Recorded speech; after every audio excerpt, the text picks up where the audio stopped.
Hello and welcome to all the ghouls and vampires out there. That is, if anyone waited the extra 30 minutes or so for us to start. My fault. have Sorry. Different time zones. Yeah. But anyways, we've started and we're going to be reviewing, as the title says, Friday the 13th, Part 6. Dan and I are still planning to do a podcast review of sorts because we've gotten up to Part 4. Mm-hmm. We have to post our long-suffering chat about Part 5. Oh God, Part 5, and Jason lives. Yeah, and here it is. Jason lives. Honestly, I don't know if anyone's going to show up because this is our only 50 sub channel. Oh, that's fine. We can liven this sucker up, I swear. Fullscreen Bossfight, who was at one point decently sized YouTuber, but fate had its way with me. It's okay. Yeah, but if you want to follow him, we're going to have to find his. Well, we're going to post down in the comment section his Rumble link, if that's okay. That's fine. Yeah, you can also find him over on Twitter, and I'm doing a lot of crap posting on Twitter. Okay. Well, this movie came out around, I think, 86 or so. And I was not around at the time yet because, well, I wasn't even a gleam in my father's eye, being born in the 90s. But this movie, when I saw it as an adult, because I had to, I originally did a massive Golden Age horror, then Silver Age horror marathon on the advice of a security guard who worked at the university I was going to. And he was just the most knowledgeable man I knew about some parts of literature and cinema. And so he recommended mostly Golden Age and Silver Age stuff and said, stay away from the 80s. You're going to suffer a lot if you go through that. But it's such a good suffering, though. But then he said, but there are some gems in there. There are some gems in there. But you got to look for them. You got to dig for them. So then I sat down and decided to watch the most popular stuff, then introduced Dan to some of it. Okay. So, and I'm going to be honest, I kind of suffered through, well, some pretty bad slasher flicks along the way. There's quite a few. Yeah. But the movies that stood out for me, at least in the horror and slasher genre, are Halloween Part 4, which I don't know what you think of that one. I think Part 4 is kind of that's a good. It's a good stopping point for people if you're getting to that point where you're done with the Halloween series. 4 is a nice stopping point. Yeah, because I think that they should have had for Part 5, they should have totally just had Jamie as the grown-up killer, like as the new Shape. Yeah, what they attempted to do with Halloween Ends, but God knows what what was going on with that movie. Yeah. And as for Friday the 13th, thank heavens they did not make Tommy the new Jason. Oh yeah, they really were. They were going to, and then they just decided they weren't. They're like, yeah, we're gonna go back to the formula. Now, I'm actually gonna be honest. Part 6 is my favorite, and I like the 2 fan films Bloodlines, which add 2 extra films to the Tommy Jarvis epic using the same actor of Part 6 for Tommy. I forget his name, but he's such a great actor. Yeah, he had a good performance. Yeah, and honestly, I think that it might seem weird, but if you look at the Bloodlines fan films and you look at this movie, the first 5 movies are a bit of a prelude or a prologue to Tommy Jarvis's story. Mm-hmm. In a way, he's the anti-Jason. He's the hero. But what's weird is that usually slashers go with, a final girl. He's the final guy. And he's a pretty badass guy. Actual trope subversion that worked. Yeah. And there was a part of him that reminded me of Van Helsing. Yeah. Interesting. I never thought of it like that. Yeah, because we love the Dracula novels. Mm-hmm. Well, novel, I mean, the single novel. and we love the Hammer Dracula movies with Peter Cushing. Peter Cushing, yeah. And he is, Brides of Dracula is the best one. And now that I think about it, I hadn't thought of that. So Peter Cushing is Van Helsing, I mean, is being like Tommy Jarvis? Well, Tommy Jarvis being the Van Helsing to Jason Voorhees' Dracula. That's actually really cool. Yeah, that is a cool. I never thought of it either. That's brilliant, actually. Good job. Yeah. 1 point for Dan. One more point than most. Awesome. But anyways, how did you come to Friday the 13th Part 6?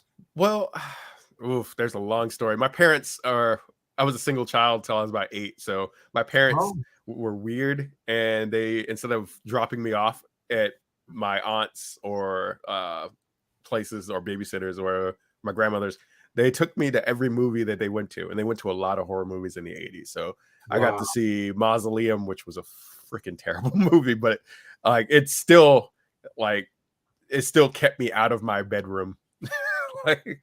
I watched a lot of Friday the 13th Part 3 in 3D in the theater, and that was an experience. I wish I had a time machine because I want to relive that. So when Jason Lives came out, I remember being, I want to say, in about starting middle school.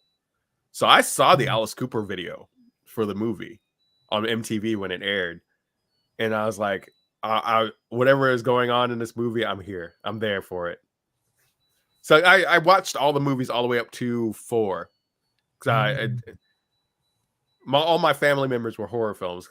My aunt actually had, she taped a lot of stuff. So I got to see Evil Dead 2 before I saw Evil Dead 1 on VHS. I didn't know what it was at first. I just watched Evil Dead 2 does recap Evil Dead 1. So it's basically like seeing a movie with a DLC edition. Yes, exactly. And Evil Dead 2 was a little better. Yeah, I favor Evil Dead 2 over Evil Dead 1, even though I have all 3 movies. But I really do enjoy. I love the presentation of that film. It's just it's so surreal and just batshit insane. It just throws me off. It's my favorite Raimi film. I was like, maybe Evil Dead 2, then Darkman. And okay, so you came to Part 6 for the other. Yeah, I am a horror hound, so I follow whatever's out there. I'll give it anything a shot. Okay, well, yeah.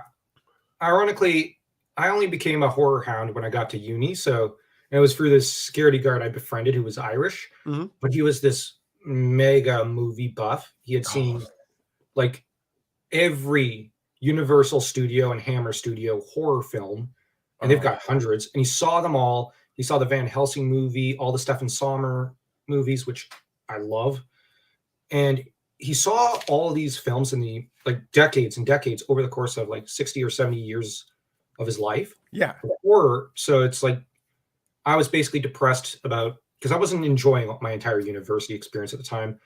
I was like, these classes I'm taking make me want to jump off a bridge. I was in college. I get that. And what he said was, well, if you're not feeling stimulated from that, try watching the golden age of horror. You said your dad loved Abbott and Costello, so watch the horror stuff of that era. It's better than what you're reading right now. And I ended up going, well, what the heck? It's almost Halloween. I'm bored. Let's watch. Yeah. And so I spent an entire month coming home and doing nothing but watching horror. And, you fall in love at that point because you go, wow, this is way better stuff than you realize. And Part 6 was honestly one of the, it's not really a slasher film. Yeah. It's a horror film.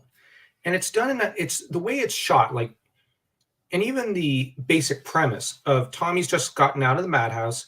He's driving to the cemetery and, he wants to make sure Jason's dead or deader.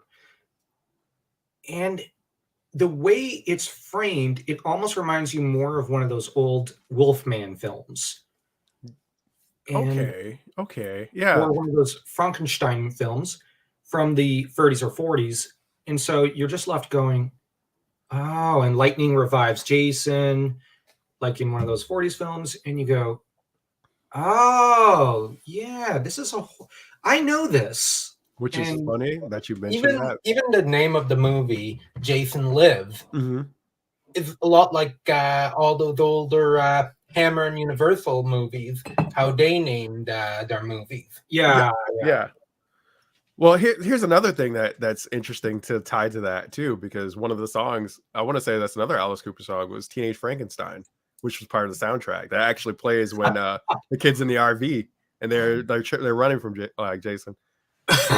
So man, it all ties in together. It's brilliant, actually. Like, I'm getting my mind blown here, and I'm kind of excited. Okay, that's good. Well, like I said, now when it comes to horror, like I said, okay, I didn't say it, but I had mostly read horror novels, not seen horror films. So this Scarred kind of revolutionized my mind. Yeah.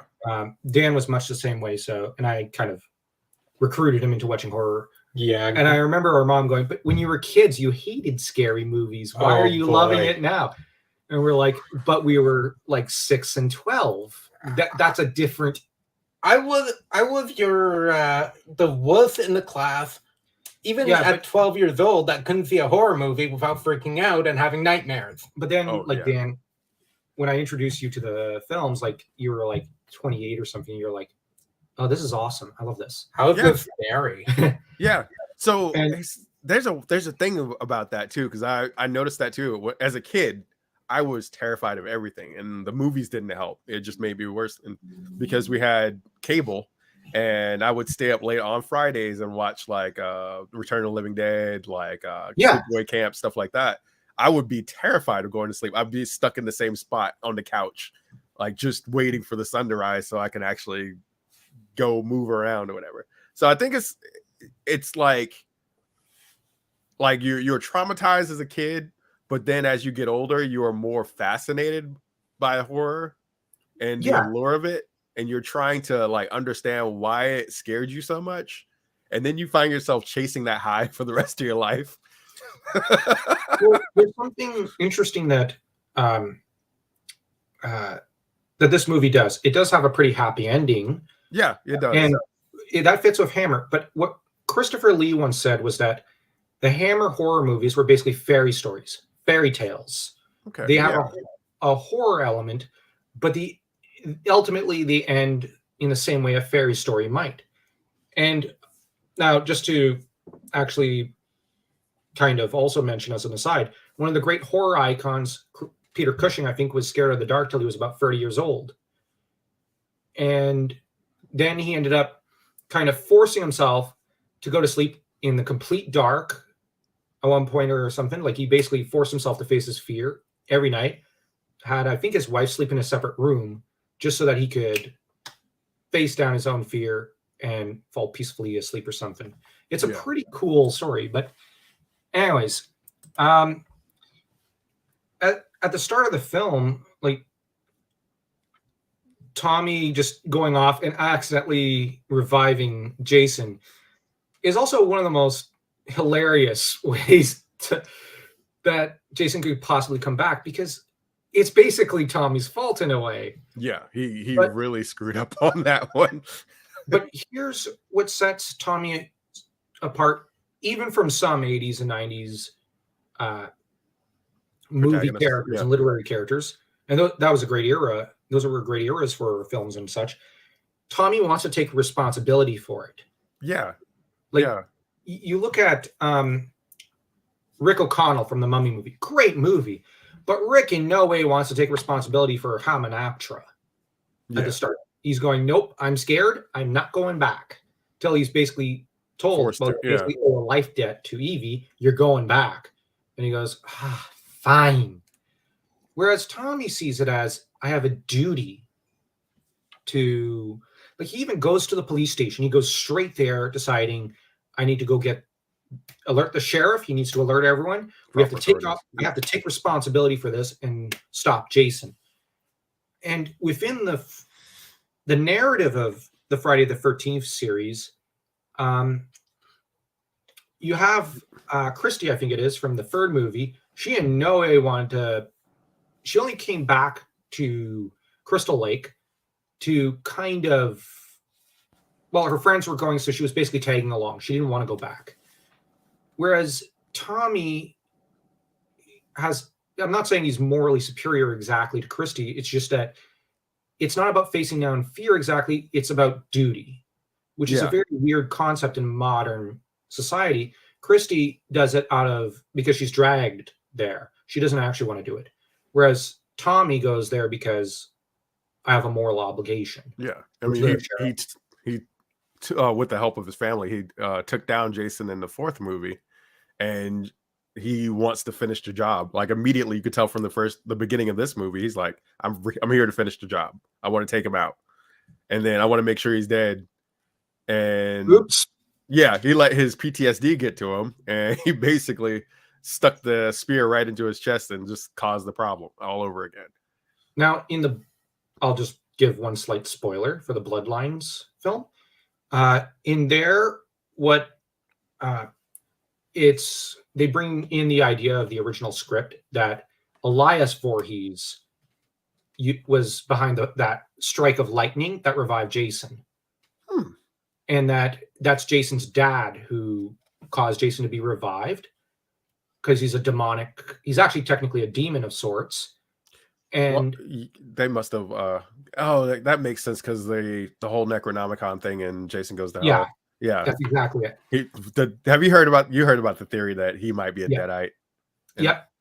I was like, that's what that man film goes with. But there's only one person who can actually stop Jason and Elias. Tommy Jarvis. Nice.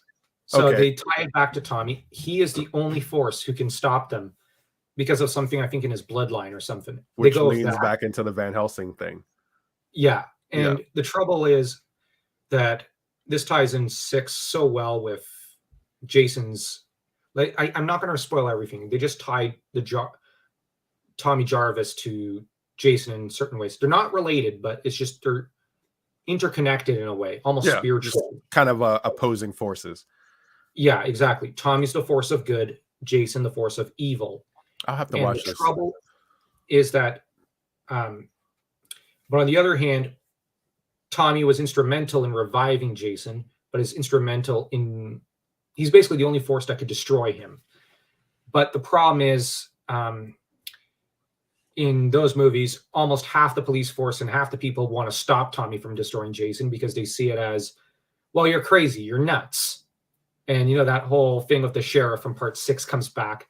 So you have people determine that, oh, well, what role does Tommy play in this Jason stuff? Maybe he's inventing these murders.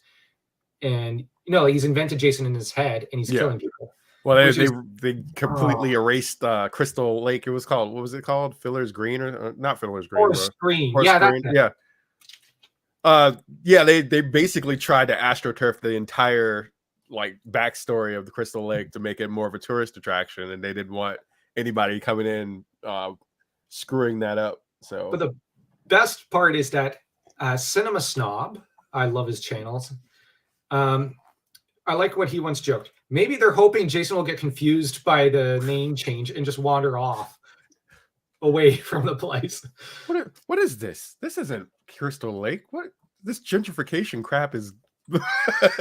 I gotta head out of here. Yeah, I guess I'm just gonna go up, just straight up to New Jersey and just maybe I'll hitchhike. But no, he'll only go to Manhattan or Vancouver. Or like the 5 sets of Manhattan, I guess. That movie. I have a love-hate relationship with that movie. But what's so weird is that the sheriff is just so determined to pin the blame on Tommy and just not deal with the murders. For the entire movie, he's like, well, we changed the name. That should solve the problem. We have Tommy. Yeah. But Jason's out there. He's killing people. The sheriff is like a real Occam's razor kind of guy. He's like, you know what? This guy's causing trouble, so he's the problem. It's not anything else. It's not Jason. It's just this guy. And It's the ostrich approach to tackling Jason. Bury your head in the sand and hope it goes away. Yeah, and like one thing I love about this film is it leans into the backstory Tommy has at this point. Like, he has been to the asylum, he's been through that, and it also leans into another thing subtly, I find. Now, in part 2, I think it's Ginny. Yeah. The final girl. She ended up really, like, Paul is dead, let's be honest, at the end of that film. He's deader than a doorknob or a doornail. And she's calling out, Paul, Paul, Paul. She's basically out of her wits. She's hysterical. I do think she'll recover, but she's kind of snapped. Yeah. A little. That was a really, well, I mean, the stuff that she had to do in order to, like, even wearing that Jason's mother's covered in her blood still, and you have to pretend to be Pamela Voorhees in order to convince Jason to not kill you, so you can kill him. Huh? That's gonna play with your head. Yeah, it really is. It really is. I mean, that's just to think about being in that experience. I don't know if I could pull that off. Well, obviously I couldn't, because I'm a man and I don't look like Pamela Voorhees. But well, from a certain angle, with a wig on, anything's possible. Yeah. The thing is, with Ginny, well, for one thing, she was hotter than Pamela Voorhees. But the thing is, though, she's also it just speaks to how strong she was and how clever. Because she's probably one of the cleverest final girls. I think that's what I really enjoyed about that film, is like that was the most ingenious way I've seen of like just getting on the opposite side of that situation of being locked in that room or that shed. Because there was no way anybody else would have been done. It's like there's no way out.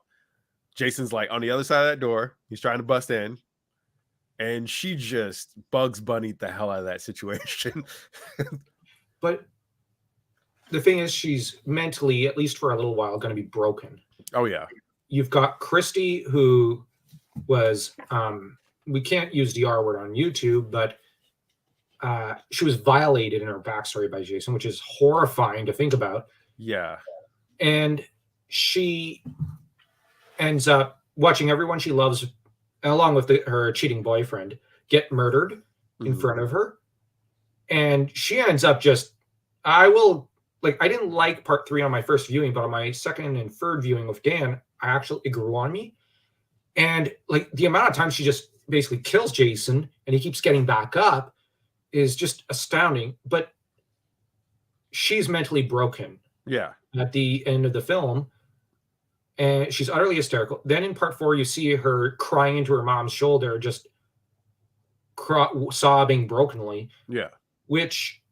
And we know that Tommy's sister ends up basically running to Daddy's place and is probably in a similar condition at the end of part 4. So we've got these final girls who are ultimately broken. Battered. Yeah. They're battered. Like, I like to, maybe it's the idealist in me, I like to think that with time and some therapy, they probably... Well, time does heal all wounds, so... I mean, they might not be in the state that they were at the beginning of the film, but they will kind of be in some They'll form rise of functionality. Yeah. And some of them might cope with the thought, oh, it was a dream. It was a bad dream. That is the best way for them to rationalize it. Any therapist in a horror movie will basically try to rationalize it as you're just making that up, or I get it was a horrible situation, but it's over and it'll never happen again. Maybe. But yeah, thankfully they're smart enough to stay the heck away from Camp Crystal Lake. Oh yeah, they probably stay away from that whole state at that point. Yeah. I'd essentially pretty much is like, okay, what country is across the ocean? Yeah. Get as far away as you can. The thing with Tommy was he wasn't so lucky because his mom had died to Jason, but his dad got custody and dumped him into an asylum in the local area. Yeah. Doesn't seem like his dad cared about him at all. Well, you got to remember too, at the end of 4, he was bald with like patches of hair. Yeah, he had to do the Pamela Voorhees thing, except pretend to be Jason. Yeah. Which is mind-numbing.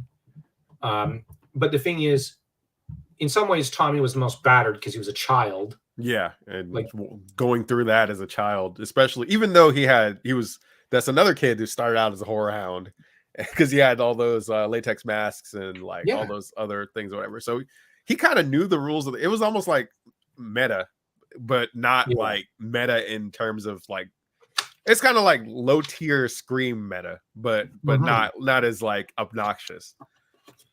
Yeah. But the thing with Tommy is, like I said, he was mentally battered, but he should have been put in an asylum as far away from Camp Crystal Lake as possible. Yeah. But his family, obviously, like, we got to bear in mind, his family, from what I understand, according to the novelization, decided his sister they could take in, but Tommy they rejected. But his sister came back for him and helped him heal from his wounds mentally. But the problem is, Tommy in part 6 is determined to go back and finish things with Jason. And this is also something I think his sister, according to the novel, doesn't really understand, because she sees it as, he's dead. Why go back? But Tommy feels he has a duty to see it through, which in some ways he's as insane as Alice from part 1 going back. But the difference is, like, we've seen different kinds of final characters confront Jason to an extent. You have Alice, who was slain within 5 seconds by Jason. You've got Ginny, who played the role of a trickster of sorts. Bugs Bunny, as you said. Yeah. We've got Christy, who tried, tackling him, despite being the most petite girl ever, like a fighter. She tackled him like a fighter. Yeah, she went full I spit on your grave on him. Tommy is much more of a fighter than her. Like, he's just like, he's almost coming at him like a lion.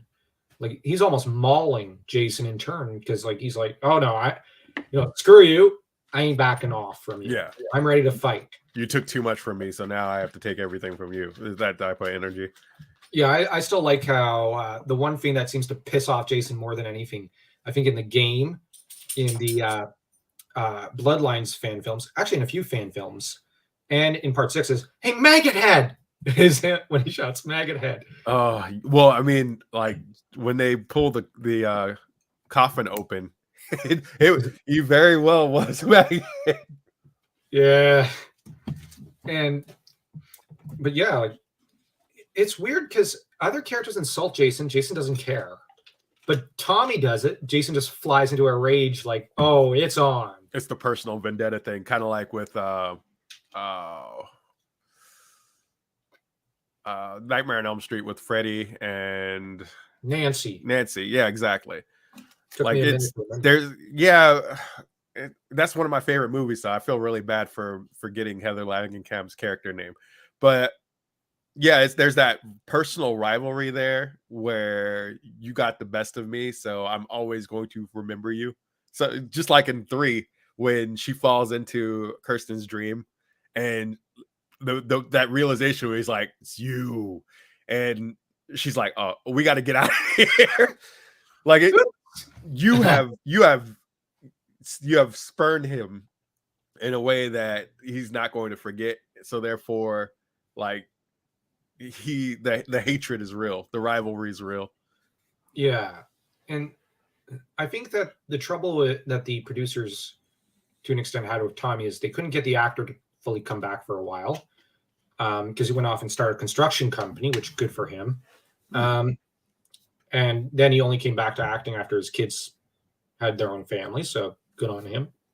Mostly he does the fan film and convention tour thing, which great. That's reasonable.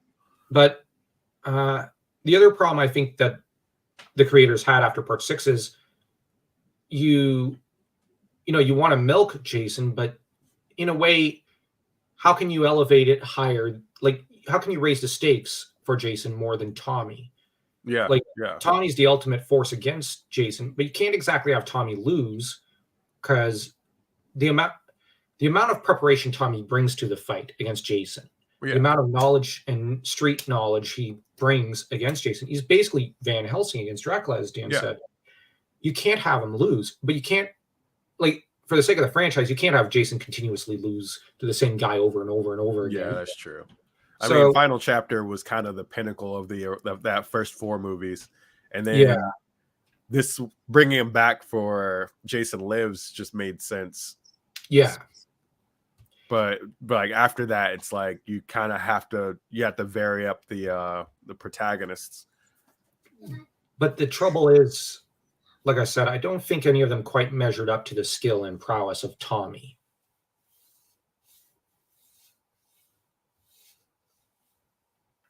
Sorry about that. My daughter wanted to ask me a question. No problem.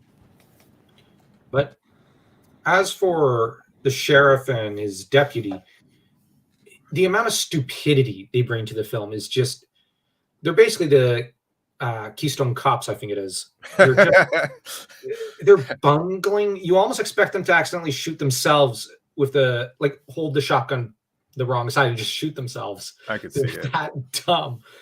They're just so determined not to investigate Jason. Like, Jason murders, 6, 7 people, and then they're like, nope, must be Tommy Jarvis. But he's in the cell. Yeah. Like, you might as well have hire Abbott and Costello for the cops. Oh gosh. And they'd probably be better at it. And then you throw in the Three Stooges as their deputies. Oh my gosh, yes, and they'd probably be more competent. Now, I remember you said that at least the sheriff, when he's pitted against Jason, does put up a bit of a fight, which fair. Weirdly, I really like the sheriff's daughter, Megan. She's probably she's probably my favorite of the semi-final girls of the first 6 movies, because she's just both the sassiest and the funniest to an extent.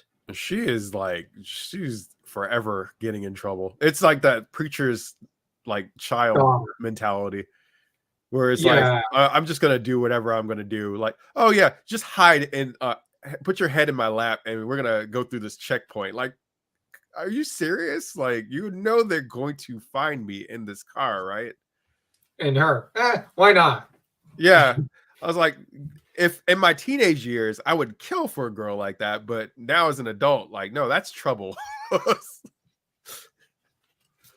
But I'll say that weirdly, she did have at the end of the movie, she had an arc, so she became more dependable by the end, where I think it's the realization there were consequences, like with her dad, that kind of make her go, oh wait. And weirdly, the good girl in that group, the one who was ripped to literal shreds by Jason, she didn't deserve that treatment. No, she didn't. That was rough. Yeah, and I feel that's one victim I'm like, you could have, you kind of feel bad for her. You could have went easy on her,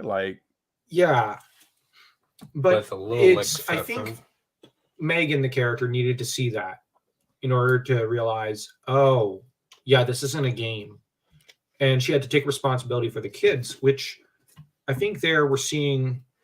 This is a weird horror film, because in some horror films, the love interest doesn't get much of an arc. Some, not all. Yeah. But Megan gets an arc at the same time that Tommy does. At the start, she's like the teenage boy's ideal girl. Yeah.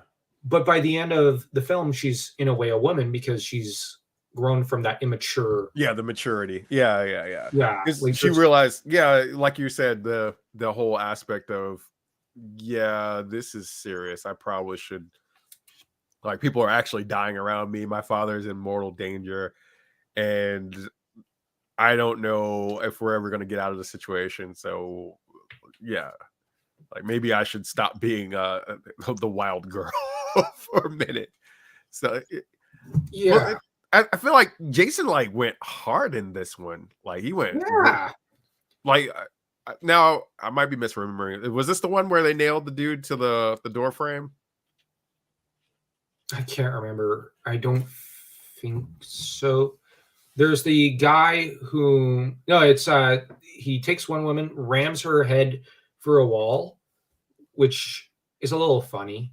Yeah. For some reason, I find that funny more than anything. He takes his knife, sticks it through the guy in the RV, which then he stands on the RV in a really great pose. Yeah, the face through the RV thing reminded me of Dead Alive with the baby. Yeah. He ends up killing the one black girl rather quickly. Yeah, it was turning her head around. Fast dispatch. Yeah. Ironically, she's one character I'm like, I kind of feel bad for, but not as bad as the other girl, who is like just the nicest girl on the planet. And it's like, just, let's rip her from the inside out. Oh, you like puppies and kittens? Well, yeah, well, we got something for that. Why? And of course, no idea. And I also feel bad for the little girl, Nancy, who's just like, oh God, please no. Jason's like, not today.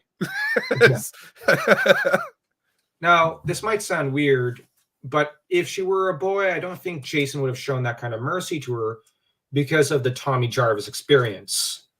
Because Tommy was a young boy when he confronted him. Yeah. And the trouble is, Jason learned that young boys can be dangerous. I know that's especially considering like Tommy was just in a mental, just kind of in a league of his own in terms of like just intelligence. Yeah. And you've got now in this movie, it's funny because we got the scene where Tommy pulls up those books and just skims through the books, trying to figure out how to fight the undead. But then now at the end, like I just like how throughout the movie, Tommy's just like, whatever, follows Megan's lead to an extent, trying to get around the sheriff and find Jason. But once he's confronted by Jason, Tommy kind of takes charge. He's like, okay, now this I can handle. And the sheriff was giving him more trouble than anything else. Yeah. He had more trouble from the sheriff than he did with confronting Jason. That said, I like how Jason thinks he's drowned Tommy and is like, okay, that's good.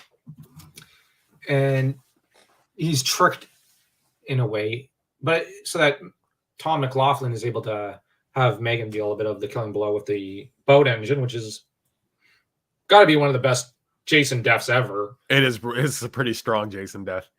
Yeah, but like it's interesting because she's utterly like she's constantly wanting to take charge throughout the film, like you pointed out. But then at the end, she's like, "What do we do? What do we do? My dad, I got to find my dad.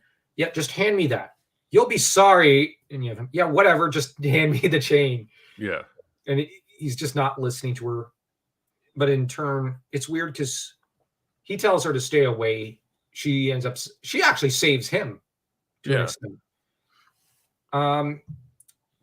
But that's where, like I said, I referenced the fan films Bloodlines because they come in part 1 and part 2. But yeah, I have to watch that. But they posit the idea that the reason Jason doesn't stay permadead is because the only one who can really do it is Tommy Jarvis. And so Megan dealing the killing blow,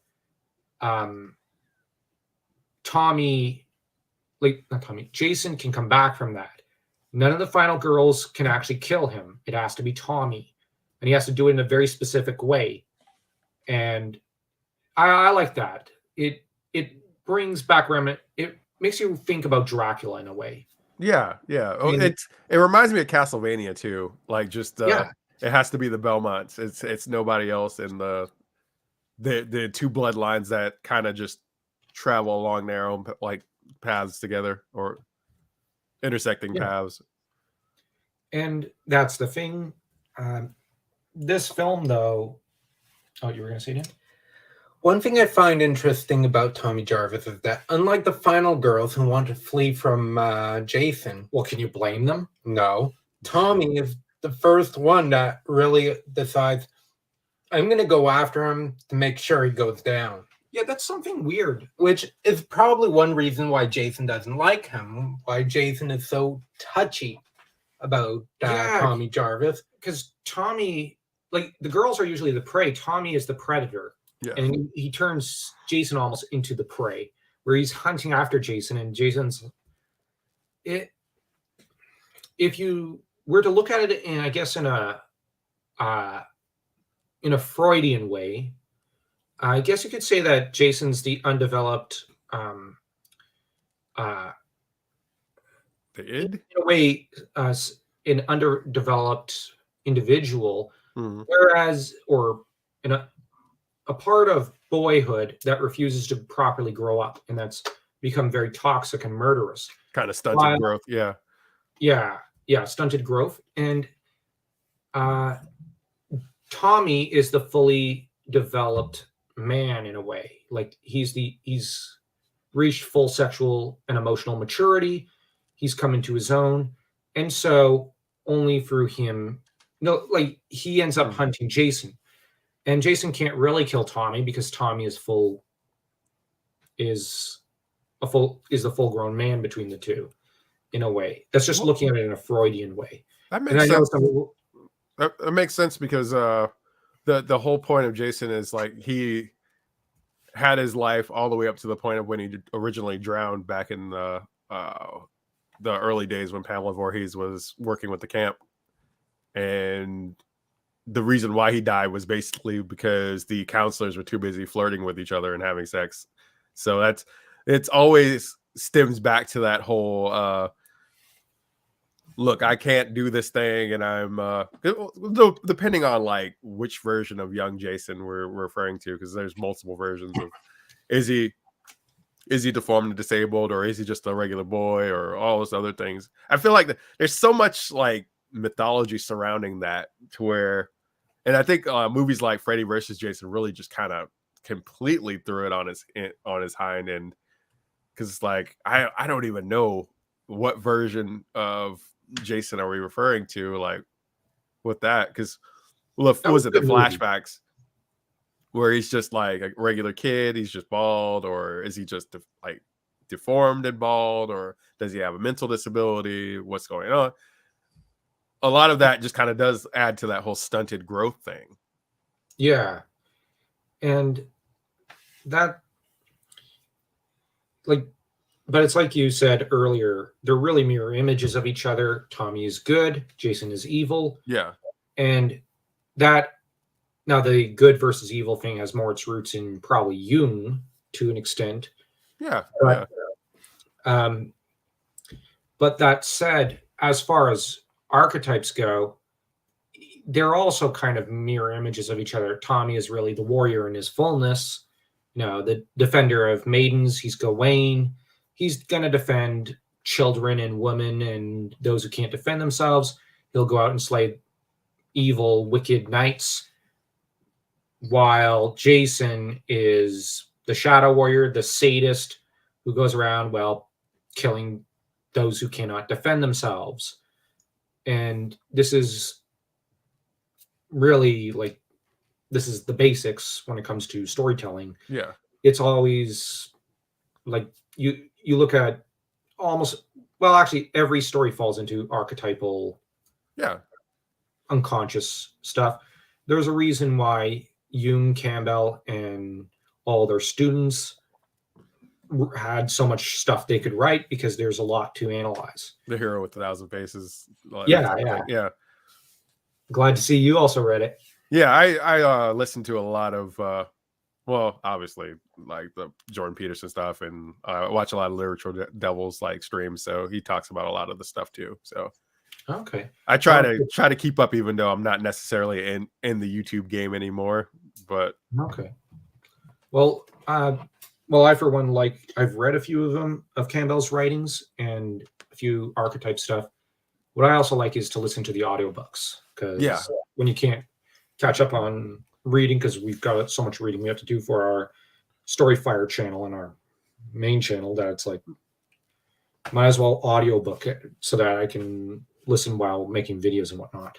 Yeah, but my day job, I tend to listen to a lot of things just to kind of keep my mind sharp still, because I don't want to stop doing content. It's just kind of, there's so much going on right now just in my day job life that it's trying to get back on the horse is a little difficult at times. Makes sense.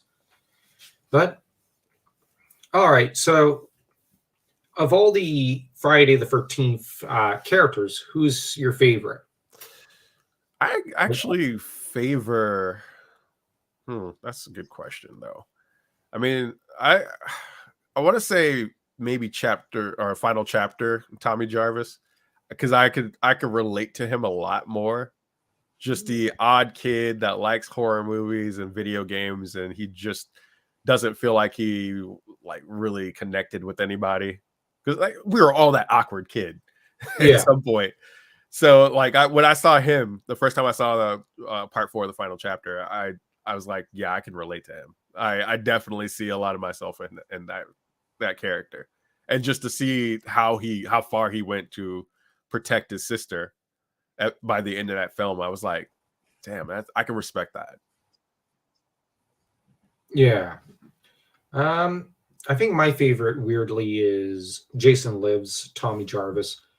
I guess I like Jonathan Harker and from the novel and Van Helsing, so it's like I like it because we grew up with Le Geste Roland and Stories of Gawain and King Arthur, so I kind of naturally like the chivalrous knight characters. So I see it as I get that. Yeah, it might be him. But of the if I'm not allowed to choose him, because I like him across I like that he gets a full arc across several films. He's the Laurie Strode, except I find done better. Yeah, well, I mean, especially he never fell asleep next to the killer. Especially considering what they did to her in the later films. And what I can't stand about Laurie Strode is also that when she exits the house to go check across the street and come back, here's the thing: she didn't actually lock the door behind her, and she's busy going, "Let me in, let me in." But Laurie, you moron, you didn't lock the door. What are you doing? Just turn the doorknob, pull the door, go in, lock. Hi, Michael. There's a lot of problems that could have easily been solved in Halloween, but that's said, not to bash Halloween too much, but no, it's still one of my favorite film series. But like that, I think my ire is with later Laurie Strode and the opposite side of the because I guess the paths kind of like branch off. You have capable Halloween H2O Laurie Strode, and you have whatever the hell the recent movies were. Okay, I haven't seen them. Yeah, Halloween H2O Laurie Strode, she's a badass. Well, I've seen that one. Yeah, but like the Halloween Kills, Halloween Ends is like I can't. Like I tried to entertain myself. My wife and I watched that one, and we're just. I was so irritated with those films. We went to go see Halloween Ends because we had promotional press things or whatever that we got from like a Halloween thing that we went to, and we dropped my daughter off and we made a date night of it, and we were so I just kept looking at her through the whole entirety of Halloween Ends like, do you believe this shit? You see this shit here? You see this? And we're both kind of like, when the movie ended, it was like, that was bullshit. We just kind of got up and left. Yeah. But I think that out of all the girls, it might either be Megan or Ginny. I really like Ginny from part 2. Ginny is really like just like that's 2 is one of my favorite films. 3 obviously because I watched it in theater and had that experience. It was a lot better with the 3D glasses on and just sitting in the theater with other people. But Ginny in that just with the way she improv'd her way through that was just that made her amazing to me. Yeah. I think that maybe for the writers of the Friday the 13th series, in a way, she was a prototype for Tommy. Yeah, I could see that. Like you look at how cunning and clever she is, and how she's psychoanalyzing Jason. Later, Tommy would essentially do that, psychoanalyze Jason, try to figure out how to, the thing about Tommy is in part 6, he does take the time to study Jason. He wants to know, he wants to understand his enemy. It's kind of a Sun Tzu moment. Yeah. And the difference between Jason and Tommy is that Jason's incapable of understanding Tommy, Whereas Tommy can continue to adapt. He's very human. So, and he has to adapt because Jason's so much stronger than him. Yeah. Jason's kind of coming at it with a animalistic predator brain. Yeah. And so what I also like real quick about Tommy is that you basically get the knight archetype, but it's not presented as though the knight archetype is stupid here so much as it's like he's Odysseus. Basically, he has to use his brain. Yeah. Ginny, I guess Jason would be Polyphemus in that instance. Yeah, I hadn't thought of that. But Ginny is probably my favorite, maybe alongside Megan. I really like Megan because I find her hilarious. And I have to admit, I do like her character growth. And she's weird because where all the other final girls collapse at the end, just almost frothing at the mouth with it and hysterical, not judging. I get it. Megan is still intact mentally. So that's actually something I really liked. She's able to see that her friend was literally torn to shreds. Her dad was killed. And she had to basically play mama bear for an entire pack of kids and then fight to save Tommy. And yet she's still mentally intact. I just find that. Yeah, she handled that really well for what it's worth. Yeah. Now, I'll actually, I understand if someone criticizes and says, well, it's not realistic. Well, to an extent, but on the other hand, I take the stance that throughout this movie, we see that she's very tough. Her dad is not a tough person by nature. He's not very strong-willed. He's very easygoing. Yeah. Well, he's incompetent and stupid. Yeah. Well, he just wants things to go well. He doesn't care about anything else. He just I want this killer thing to go away. Yeah. He's in denial. But Megan probably takes after her mother because there's no way she's anything like her dad. I can see that. Yeah. But throughout the movie, we see that she's too tough for her dad to handle. She's too strong. And so it's very strong-willed, yeah. Yeah, and so we do get a sense of a strong-willed individual. So she, by the end, I have no problem believing that she could handle what she has. That said, at the beginning, she's far too immature and childish. And you look at her, how she mocks her dad's grief, if your mother was still alive, which is hilarious. Yeah. But it's but that's really classic teenage angst.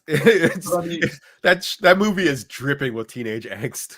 Yeah. And yet she ends up she has such a great arc. It's either her or Ginny. Ginny's a bit of a prototype for both Tommy and Megan in a different way. Yeah. I guess it's really about how you handle trauma realistically, I know the realism thing always gets thrown around in these, but when a guy is being struck by lightning and brought back to life, it's kind of hard to make an argument. But realistically, though, there are two types of people in crisis situations. There's people that will break down and pretty much shut themselves off from the situation, and there's people that take charge. And Megan taking charge in that situation makes sense because there has to be at least one or two people that are going to be willing to solve the problem. Yeah. And throughout the movie, we see that she wants to take charge. It's just she doesn't do it in a mature way. It's in her character. Yeah. Yes, exactly. And I also think she's maybe a bit like Tommy's sister in a way, because his sister was a take charge kind of gal. That might be the point of attraction too, because that's because Tommy obviously loved his mother, but his sister is basically a clone of his mom in some ways. Yeah. And his sister because Tommy lost his mom at a young age, his sister stepped into the maternal role. Yeah. She had to. But I think that rather than an Oedipal complex towards his mom, there'd probably be one to an extent towards his sister, which, to be honest, that does happen. It's very common. Yeah, I was going to say, psychologically, it makes perfect sense. Yeah. And with Tom Jarvis's lifestyle, that whenever he hears the killing at Camp Crystal Lake, he's the first one there. Yeah, his antenna goes off. Yeah. Yeah, and you can't have this delicate little flower that will crumble to be dating him. You need a much more tough and emotionally strong girl to be able to handle that. Someone has to be on his level. Yep. We all get it. Medea's probably behind Jason's mask. Oh, sorry, just had to crack a joke about that. Anyways, but Dan, what's your favorite Friday the 13th character? Putting aside Tommy Jarvis, I think I'll have to go with Megan as well. Oh, her attitude, the way she and Tommy interact together feels like it's stepped out of the realm of slasher, and even slightly out of horror, and we're into action adventure. Okay, I can see that. Okay, because like the original Dracula novel is more a romance, action adventure, kind of gothic romance, between Mina and Jonathan, because Jonathan is, well, at the beginning he's a decent guy, but then he's broken down by Dracula. Then he puts himself back together, and when Mina's basically being attacked by Dracula, whom it has to be stressed in the original novel, Dracula's not terribly taken with Mina. He actually holds her in a bit of contempt. But the thing is, Jonathan wants to rise to the occasion and kill Dracula out of revenge for what he's done to Mina. Yeah. Mina, in turn, is strong-willed and like, I'm not going to the fiery woman. Yeah. And so, but contrary to that really bad 92 movie that everybody is trying to imitate, you've got Mina, who at no point is attracted to Dracula. She's almost like, hey, why aren't you doing more to kill Dracula, to all the guys? And it's like, but except for Jonathan, whom she's trying to almost treat like she's being delicate with him, but Jonathan's more hot-headed at that point than anyone. So you basically have a similar dynamic as Megan and Tommy, I guess, but there are differences to be sure. And so I can see why for someone who's read Dracula, that might also draw you in, like that dynamic between Megan and Tommy. It's been a long time since I've read Dracula, but I can see that. They have between Megan and Tommy, it's just really seriously good chemistry. Like I don't know if that was planned or if it's just the way the actors bounced off each other, but it was just, you really could tell that they had a thing for each other. I think that weirdly, almost every actor and actress on that set had great chemistry with each other, and that it's also partly the director. He was really good. Tom McLaughlin, I think it is. Mm-hmm. He's really good. Yeah, that's one of my favorite. Jason Lives is probably one of my favorite films or whatever. I would say part 4, part 2, part 4, part 6, and if I feel like I want to do something or crazy, I'll watch Jason Takes Manhattan. Despite the hatred for that one that everyone has. It's a good movie to just get drunk and just laugh at, because for me, the other movie that I think of Takes Manhattan is Muppets. Yeah. It's well, I mean, the Muppets Take Manhattan had a better ending. Kermit's not getting drowned in the sewer. The name of the movie, I'm thinking, what does Jason try to do the musical circuit? Well, I mean, the ending of Jason Takes Manhattan, where he has that that Muppety face with the it looks like he has the interlocking teeth thing. I was like, what the hell is going on with this? Where did the budget go with this movie?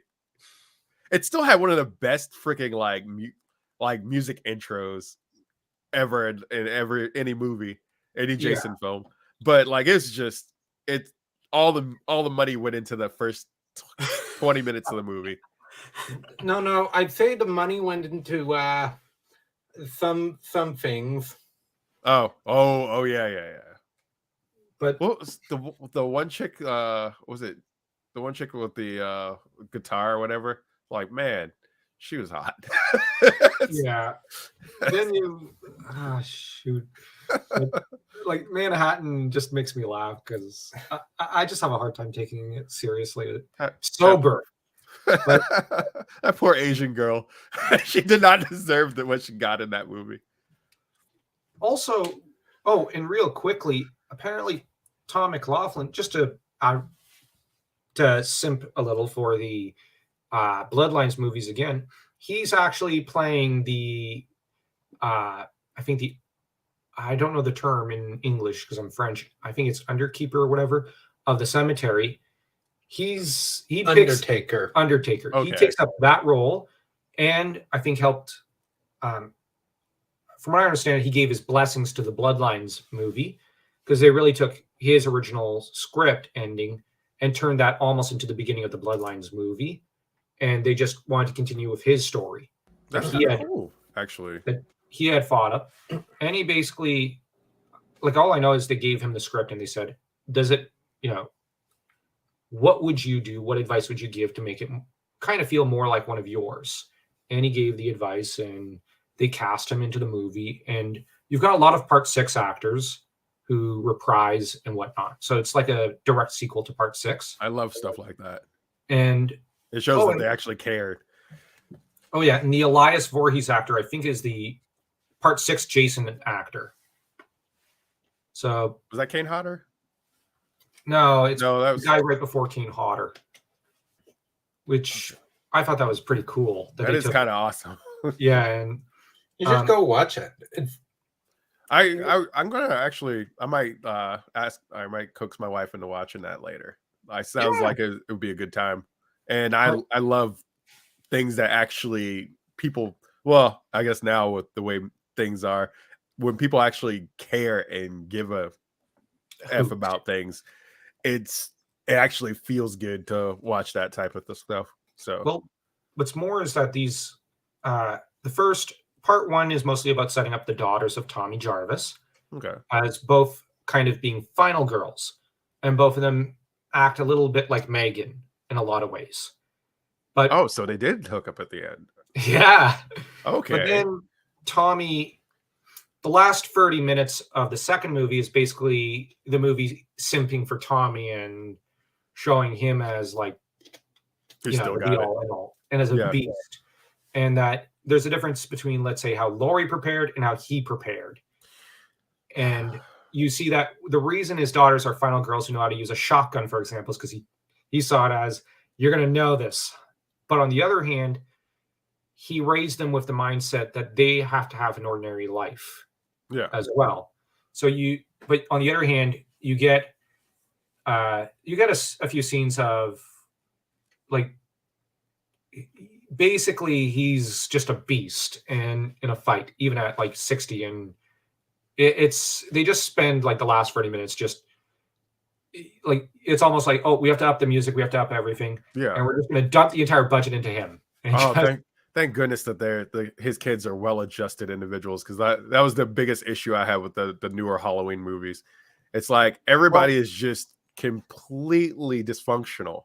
What's funny is that, well, this isn't much of a spoiler. The elder daughter's basically has the attitude, screw dad. He's he's delusional. She buys all that. Defiant older kid. Yeah, I was there. I was that person. But then the younger daughter sees it as, no, daddy always taught us this and told us this, and she's more daddy's little girl. Yeah, and that's an older younger dynamic. I get that. Makes perfect sense. Yeah, that's brilliant. But in the second movie, you've got the elder daughter who's reconciled to her dad a lot and wants to find him, because the big issue that brings back some relatives and some survivors to Camp Crystal Lake is that Tommy Jarvis has not been spotted in 2 months. He's gone missing. And the residents talk of how Tommy is the protector of Camp Crystal Lake and of the region. And so if he's gone missing, people are fearful that he's dead. So there's a bit of a murder mystery where they're trying to figure out if he's dead or not and track him down so that he can save the area from Jason, who's come back.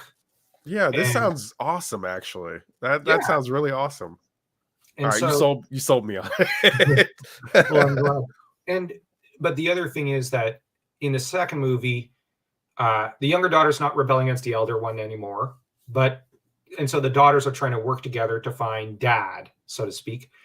But you've got the elder daughter, like the one thing I liked was that she's like for almost 1.5 movies, she's like, he's dad, he's not daddy. And then like when he shows up near the end, she's like, daddy.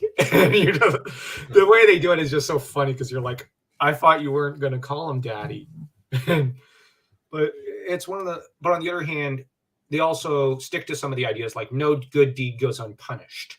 You have some really great people in universe who throw their all into doing the right thing. They die. You got people who are cowards and scum. They die. Jason's just a force of nature. Yes, which you should be. Yeah. Yeah. And they're really good films, but they're basically just direct follow-ups to part 6, ignoring part 7, 8, 9, and 10 and Jason versus Freddy. Which I should. Well, I mean, Jason versus Freddy. If it were its own single thing that has nothing to do with anything in the movie series, it could be enjoyable. But yeah, I really like that movie. Yeah, I like it separate from everything else, kind of like your standard crossover. I wouldn't put it anywhere in the canon. It's hard to place. So yeah, it really is. Corner. I like the fact that the girl from Ginger Snaps is in there, but I really felt kind of irritated about how they did her in that movie. There's a great comic, Jason versus Freddy versus Ash. Heard about that, yeah. Yeah, where Ash comes in. So basically this is part of the Evil Dead universe. So we'll just say that. And I like that idea. I really do. Ash, though, struggles to fight the two, and in the end defeats both, but that doesn't mean they don't just treat him like a slapstick dummy, I guess. I was going to say late movie or late film series Freddy would probably just Three Stooges the hell out of him. I'm sure. And it doesn't help that in Evil Dead, eventually it seems that Ash, things go in all kinds of directions with him. It's pretty I wild. love Ash, but he is such a screw up. Yeah. It's part of his charm, though. I mean, Bruce Campbell really just like played the hell out of that character. His second best role. Yeah. What do you think was his first one? Autolycus from Hercules' Legendary Journeys. Oh, yeah. Yeah. I love Legendary Journeys. I love Campbell in there. Just because Campbell is just so funny. He's basically just he's playing the same character as from the Aladdin movie 3, like a spoof version of Aladdin's dad from the third movie. I could see that. He kind of with the whole Robin Hood like theme. Yeah. He's a Robin Hood type, but he's just so much fun in there. He's such an a-hole character in Legendary Journeys. And when I first saw it, I was like, hey, it's the guy from Evil Dead. But I was like, hey, this is actually really cool. That was my guilty pleasure growing up. It's like I never really told anybody that I watched Legendary Journeys. Like now that I have a YouTube channel, or I had a YouTube channel, and I would joke around and talk about that and like my streams and stuff. Well, and then I was about 4 or 5 when I was watching it. I naturally took to Arthuriana and Greek mythology and whatnot. So I'd watch it and go, this is all about the myths. So for me, it was like I had to watch it every day. Yeah. And it was our oldest brother who was really like, okay, he's quiet, he's enjoying it. Which show is it? Hercules? Yeah, that's a good show. Just gonna keep playing it. Yep. Yeah. Our parents worked very late hours at times. They weren't absent. They did care. It's just our oldest brother had babysitting duties, but he saw it as, all right, I'm going to make, like you don't watch something I can't watch or I wouldn't watch. Yes. That's very responsible of him, actually. Yeah. Yeah. But he also saw it as, like, for example, he got me into writing because he's like, I'm playing Final Fantasy or Suikoden, make up a character backstory for this character. Okay. Good choices. I do it. Then he'd say, no, that's not the character backstory. Here's what it really is. Now, here's what your idea was good about your idea. Here's what was bad. Improve. I like that. That's really encouraging. He was a great older brother. And then for Campbell, there's always his role in The Majestic. I think that's the only movie I haven't seen. Oh yeah, where he plays a swashbuckling character in that movie, within the movie. I wish I saw the movie within the movie. The fact that there was an actual petition to make that a movie was yeah. People love Bruce Campbell though, so I mean it's like when I realized he was like in the last 5 seconds of Darkman, I was like, it's Bruce Campbell. Yeah. But I think that just to get back to Friday the 13th real quick, I think that fans of the franchise have a similar sentiment towards Kane Hodder, obviously. Yeah. And Tommy Jarvis, weirdly. Because I have noticed you ask people, what do you think of Tommy Jarvis? And invariably they're like, oh yeah, I love him. Great character. They liked him enough to put him in the game, so. Yeah. I have not played the game, but I looked up some of the stats and whatnot. I've seen a few videos. And apparently Tommy Jarvis is the most powerful character. Yeah, it's kind of like,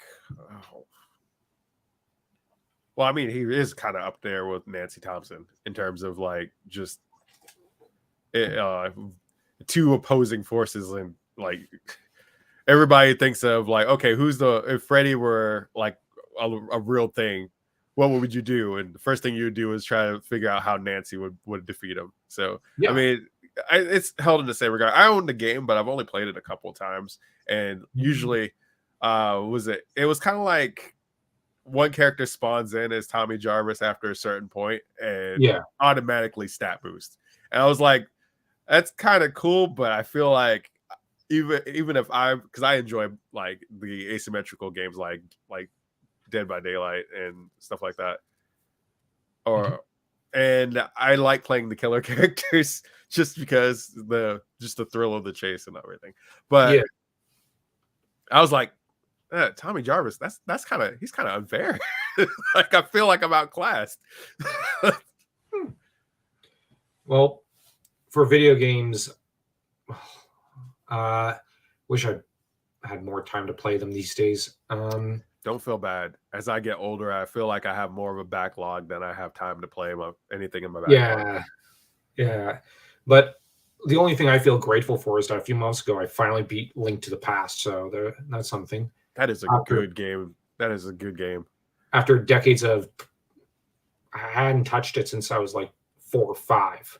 I beat that on a road trip. That's how you can tell. My free time is very limited at times. It's like I went on a road trip to my wife's uncle's place, and he has like a lake like out in the middle of Iowa. So there's no cell phone towers, no nothing. So all I had was I had my 3DS, and I had Link to the Past on there. I was like, well, I'm just gonna beat Link to the Past. It was a fun time. Yeah, like I've got Elden Ring, for example. I'm really keen to play it, but I've only gotten 15 minutes in. Yeah, it's a good game, and there's DLC coming out for that. So just take your time with it and just explore everything. Okay. Well, like I said, but if they were to release at some point, what I'd like to see is maybe the studio that made Elden Ring maybe make a Tommy Jarvis Friday the 13th game. I would be interested in like an action RPG version of like that, where like you have to confront like say Freddy, Jason, Michael Myers. Yeah, that'd be interesting. I always had an idea growing up, and it's one of those things where it's been in the back of my head. I probably should talk to some people and see about how I can implement it. I wanted to make a Nightmare on Elm Street game, but kind of in the vein of like Persona 3. Ooh. Where during the day you did all these things to kind of prepare, and at night in the dream world, then you have to go through all this action RPG kind of avoiding Freddy and just trying to figure out how to defeat him. Yeah, I enjoy a lot of Tensei games. Yeah, they're great games. I never realized. I think it was like I want to say when Persona 2 Eternal Punishment came out. That's when I got into the series, and then I went back and got Revelation series Persona. Persona 4 is the best. Yes, yeah. It's Persona 4 is really strong. I own all the Persona games. I've only played like 1 and 2, and I play the Persona Arena, or obviously I own Arena and the second one, but I haven't played it as often as I would like.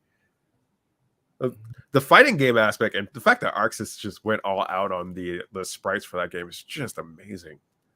Yeah. I played Persona 1. I dropped off. I think it was halfway. Yeah, it's a long game. Persona 2, but I got distracted by other things. That's usually how it goes with me too. Like I'll get deep in it. The game I played was Persona 3. I didn't really get into that one. Yeah. You also beat Persona 4. I remember you did Persona 4 I beat. Yeah, because I saw you beat it. Oh yeah, that one was fun. Like we both beat the real final boss, which is Izanami. Okay. Yeah. But yeah, like heck, I think we've said all we can about Friday the 13th.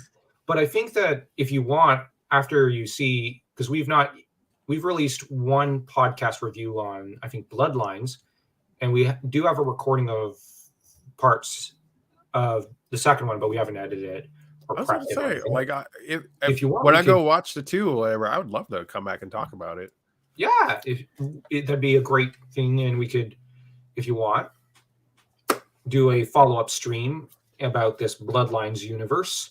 Yeah, I don't get to talk about horror movies that often. This makes me happy. So, and if we enjoy that one as well, maybe we could also, as I had proposed, maybe get around to doing a review of Dragon Slayer. I'd have to watch the movie. I feel like I haven't watched that movie in so long, but yeah, it's on Pluto occasionally. So like I'll be watching Pluto TV, and I think that's pretty much where I've been seeing a lot of like 80s films I missed, like Neon Maniacs and stuff like that. So yeah. Well, I believe, like I said, I'm gonna have to pin to the comment section your Rumble link. Yes, I'm on Rumble, I'm on Odyssey, and I am in the process of building a website, which I'll take the videos from both of those and just aggregate them in one space. All right. Well, if you give me the link, I'll have to add that. Awesome. later. Awesome. And pin that to this stream, and yeah. So don't forget to follow Fullscreen Bossfight. Great channel. Thank you. Great reviews of games and movies. And don't forget to subscribe to this channel, because why not? Yes, please do. I've really enjoyed my time on this channel. Well, we're glad. I was very keen to, and hopeful that you would, because, well, a few years ago I remember enjoying your channel quite a bit. Yeah.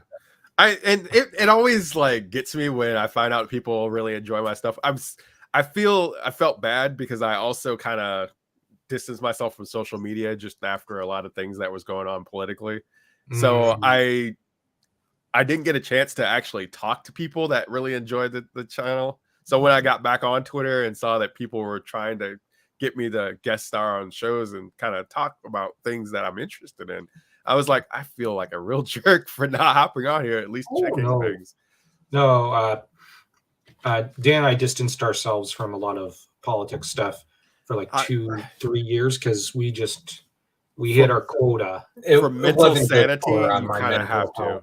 Yeah, for mental sanity, you have to distance yourself from politics. Yeah, it's a minefield out there. Yeah, and Dan's also epileptic, so that too much stress can be detrimental. It's why I went, okay, politics channels, bye-bye. Yeah. It's not unsub.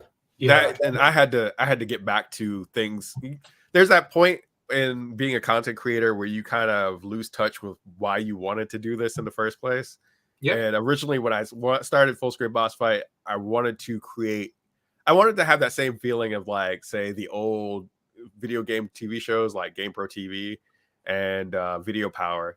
And that's why I started, because I was stuff. Yeah, I want to talk about things that I like and like everything. And I know things have been kind of just crazy, and you have the instinct to protect the things that you care about, but at the same time, it's like you have to just take a break and remember the things that you enjoy, or else you're just gonna lose touch and just fall out of love with all this stuff. Yeah, and that's the thing. Like, there's something a great channel, Grimdark, said. What you love will always be there, but now he was speaking of the example of Howard and Tolkien. Yeah. But if you don't think they can survive the next few years, they were never meant to. Yes. But if they do survive, if a country, a book, or whatever survives, they were meant to. And I understand. I get that too. It makes sense. Yeah. He's a very wise person. Far bigger channel than ours. And but yeah, like Dan and I decided we wanted to distance ourselves from that stuff. I focused on history for a bit, and then with our channel, we decided, well, first with Brothers Crane, we want to focus on fantasy fiction, get back to reading great mythology and great literature. Then, you get nightmare reviews, and we decide, you know what? We love horror. Like, I never read Mary Shelley's Frankenstein. Dan had not yet read up until that point Dracula. Let's trade books. And we did a book club. Then we said, let's watch more horror cinema. And you've got like our Power Ranger channel. Let's just talk about Power Ranger nonsense and do what makes you happy. Yeah, exactly. Yeah. And you know what? That's done better for us. And I think people are so just over politics and just over things that are just bad that they want to kind of gravitate towards things that they like again. And I think we would be better suited as content creators to focus a lot more on that. If something that's kind of irritating us or we want to vent about, we should vent about those things. That's perfectly fine. But just remember why you're here in the first place. You want to entertain the people, and you want to share your love of something with somebody, because that's ultimately what being a fan and a lover and a nerd of things is about. There's a great line from How I Met Your Mother from Lily Aldrin, great character in a great show. And what she says is, remember the good stuff, because the good stuff will always be there. Say goodbye to the bad stuff, to the hurts and pains and the anger and the sorrow and everything you had to put up with to get to this point. But don't say goodbye to the good times, to the good stuff, because that stuff will always be there. That's what matters. Yeah. And maybe we should just start another channel and just do How I Met Your Mother content. See, you got a whole nother show idea. What's one thing on a random detail that I wish was turned into a real horror villain? Lord Zed. I love Lord Zed from Power Rangers. He's a good villain. Yeah. Well, maybe we should get you on our Power Rangers channel sometime. One of my co-hosts, Matt, is probably one of the biggest Power Ranger fans that I know personally. We actually had a long discussion about JDF as passing, so we were both devastated. But Dan and I did a stream honoring him, and it was like, that was the hardest stream. You don't realize how big of an effect he had on people's lives until like his passing, and you're like, damn, it's like that man. We were throwing air kicks and set Sia and all over the place. I was a teenager when Power Rangers was out. It wasn't like necessarily cool to say as a teenager you like Power Rangers, but I watched it on the down low and I enjoyed the hell out of it with my brothers and sisters. Yeah, so. I was about 3 or 4, not allowed to watch it because our mom. But then we'd go to our dad's place, and he'd say, "Here, don't tell your mom. Here's the 95 movie." And I'd watch that, and I'd go, "Wow." And we'd watch a few episodes, and I was like, That's the coolest thing ever. Like, I didn't grow up. Well, I grew up reading some Superman and Batman and whatnot. But for me, Captain America, Spider-Man, or Superman were second place to like the Power Rangers. Yeah. A little secret I'm gonna drop on your channel. It's an exclusive, guys. I want to say it might have been my first CD I've ever owned was the Power Rangers movie soundtrack. I miss having that because I got into a car accident and when they impounded the wreck, because I just kind of signed off the wreck, I was like, hey, just you guys can take care of this. It was one of those things where it was like it's totaled. And I guess the impound lot, they took the CDs or whatever.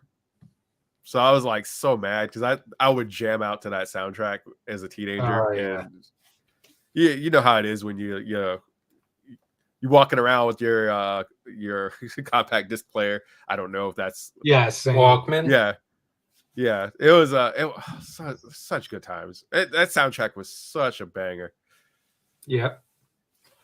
Oh man. But anyways, so very glad to have had you here. I'm so very glad to be here. Thank you so much. You really made our evening here because honestly, this is a great movie. You're a great conversationalist. And well, that's the end of this show, folks. That's all, folks.